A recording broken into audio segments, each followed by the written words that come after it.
les bûcherons ne pouvaient pas croire ce qu'ils avaient trouvé à l'intérieur de l'arbre. La profession de bûcheron est assez dangereuse. Ils abattent des arbres tout en respectant de nombreuses règles de sécurité. Mais en règle générale, le travail se déroule calmement et selon le plan, l'arbre tombe, il est scié et on voyait plus loin.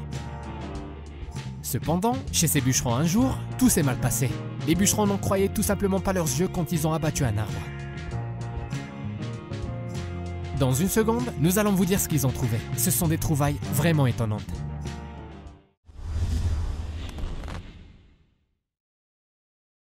Les travailleurs de l'industrie du bois sont rarement confrontés à des phénomènes et des découvertes inhabituelles.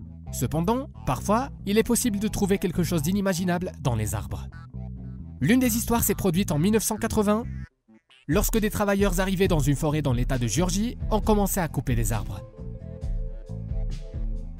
Le travail allait progressivement et harmonieusement. Tout le monde était occupé. La tâche principale était de couper des arbres pour la production de papier de qualité. Pour ce faire, il fallait abattre des châtaignes, dont l'une a attiré l'attention des bûcherons. La châtaigne était creuse. Cela se produit périodiquement avec ce type d'arbre. À l'intérieur, il y a un espace vide qui semble sonner lorsqu'il est frappé avec une hache ou pendant le processus de sciage. Les bûcherons ont rencontré à plusieurs reprises une situation où une châtaigne est comme vide, pas complètement, mais partiellement. À l'exception de l'écorce, il restait encore beaucoup de bois à partir duquel de grandes quantités de papier pouvaient être produites. Cette fois, l'arbre s'est avéré non seulement vide et légèrement résonnant, mais aussi inhabituel. L'un des travailleurs, après que le tronc était sur le sol, a commencé à scier. Après avoir terminé cette étape du travail, le spécialiste a décidé de regarder à l'intérieur car les sons qu'il a entendus aux étapes intermédiaires de ses actions l'ont alerté. Ce qu'il a vu l'a plongé dans un état de choc. Il y avait un chien momifié à l'intérieur. Le groupe de bûcherons ne savait pas comment procéder et à qui s'adresser pour transmettre la découverte à des recherches supplémentaires. D'autre part, ce morceau de bois avec la momie pourrait être vendu à bon prix. Cependant, à la fin, les travailleurs ont tout de même décidé de s'adresser aux scientifiques qu'ils ont contactés le lendemain. Il s'est avéré que le chien à l'intérieur de l'arbre était momifié en raison de la teneur en tanin dans le bois. Ce qui contribue à une série de processus dans les tissus de la créature morte. Le morceau de bois, après une étude partielle, a été retourné car les bûcherons n'avaient pas décidé où ils allaient envoyer leurs trouvailles. Environ un an plus tard, un musée historique consacré à la nature et au monde vivant a été inauguré dans le quartier.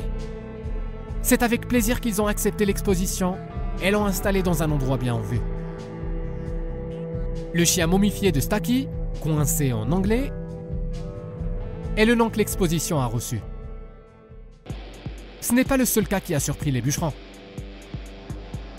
Ainsi, l'étrange capsule blanche trouvée dans les forêts du Canada pesait 181 kg. Dans cette histoire, nous parlerons d'une découverte dont le mystère a été résolu pendant 50 ans. Le projet secret de la CIA, Genetrix, a été mis en œuvre pendant plusieurs décennies. Par conséquent, l'armée a été engagée dans la saisie de la capsule retrouvée, recouverte d'écrans dont le but et l'origine étaient inconnus. Cependant, les résidents locaux des villes et villages voisins ont été scandalisés que personne n'ait annoncé le but de la capsule et ses caractéristiques. Les gens demandaient qu'on leur dise quel sujet se trouvait depuis longtemps près de leur lieu de résidence. En conséquence, le public a appris que la capsule appartenait aux militaires. Elle a été emmenée dans la forêt dans le cadre d'un programme de recherche. Puis, lorsque les gens ont commencé à parler activement de la découverte, l'objet a simplement été emporté sans explication. Dans l'histoire suivante, nous allons parler de la soi-disant sphère bosniaque qui a été trouvée en Bosnie-Herzégovine. La grande sphère était incroyablement lourde. Son poids total était de 30 tonnes. Il était surprenant que l'objet soit à moitié enterré dans le sol et que sa partie supérieure soit parfaitement plate. Comme vous le savez, la nature ne crée pas de forme idéale. Mais cette sphère était incroyablement uniforme et lisse. L'un des archéologues locaux a entrepris une analyse détaillée de l'origine de la découverte. Il a dit plus tard qu'à son avis, une civilisation développée existait autrefois sur ce site, menant des activités dans les limites des capacités et des technologies de l'époque.